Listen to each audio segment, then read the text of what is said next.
Governor Brown was successful in initiating pension reform with PEPRA 2012. It was a valiant effort that found a number of reforms left on the cutting room floor. 5 years hence, our unfunded actuarial accrued liability has continued to grow, and high investment rate assumptions have not been achieved. We should add back the proposals that were discarded and address loopholes that have been discovered. One, we should treat all new employees the same with the retiree medical plan. Two, there should be a defined contribution component, a hybrid plan. The first point was point 12 of the governor's plan. This was point 2 of the governor's plan. Three, compensation earnable should be based on 5 years, which was point 4 of his plan. For returning workers, utilize new formulas that are in place when they come back. 5, tighten definitions for public safety members, newly hired. And 6, address the definition of remuneration, which brings me back to the old Ventura case back in the late 90s when I was on the retirement board for the County of Orange. We must focus on a specific target that is also both measurable and achievable. The employer contribution rates should be increased 10% to properly address a long-term high interest rate debt. A small increase in a mortgage payment can turn a 30-year loan into a 15-year loan.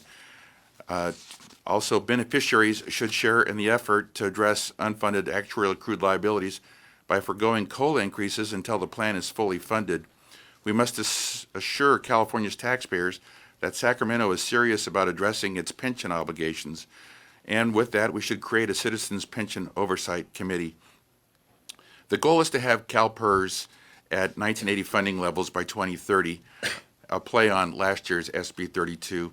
We should have a similar resolve for a serious problem, but the overall real goal is to protect the retirement plan of state employees. We've already seen what one federal bankruptcy judge has done to retiree benefits in the city of Detroit. He lowered them. We've seen what CalPERS has done to the retirees of the city of Loyalton. It reduced their retirement benefits. Bottom line, using the same argument espoused by Senate Bill 1, supporters need to pay it now or pay more later. The legislature must get in front of this massive financial reality, and the sooner the better.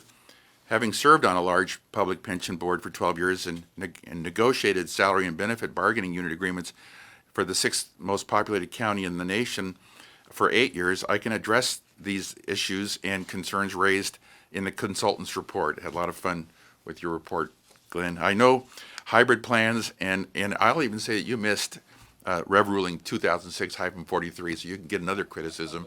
Okay.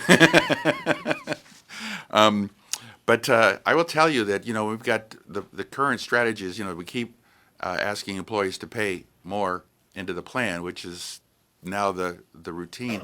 But our new employees, our young employees, they're not looking for a big fancy retirement plan. They're looking for a house payment. They're looking for child care payments. And so we've got to be sensitive to that. And that's why Orange County provided a hybrid plan.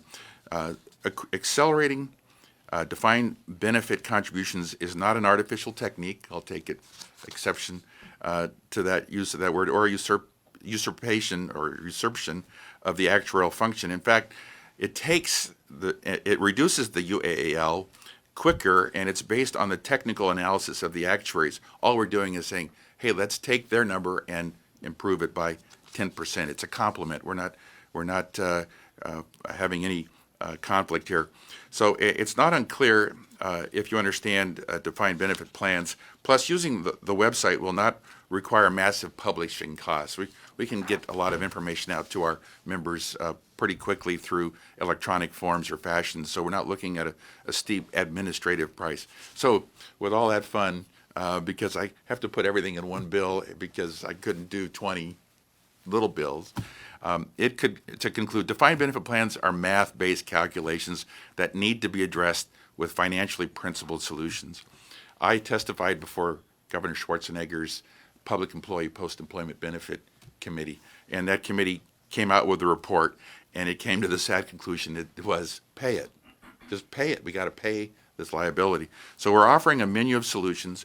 If some cause some heartburn, then ask me to remove them or amend them. But to ignore these solutions would be a fiduciary faux pas. California and almost every other state is looking for solutions to their defined benefit pension plans. We are in a crisis in this country, and we've got to lead and be in front of this. Even the Los Angeles Times has been doing a series, and they're using the headline pension crisis.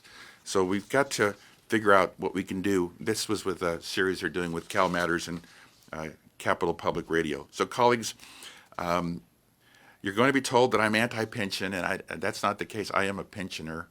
I do benefit from a defined benefit pension plan from the County of Orange. But I want to make sure that state employees, current and retired, receive their benefits. I do not want to see the city of Loyalton played out again and again, but on a grand scale.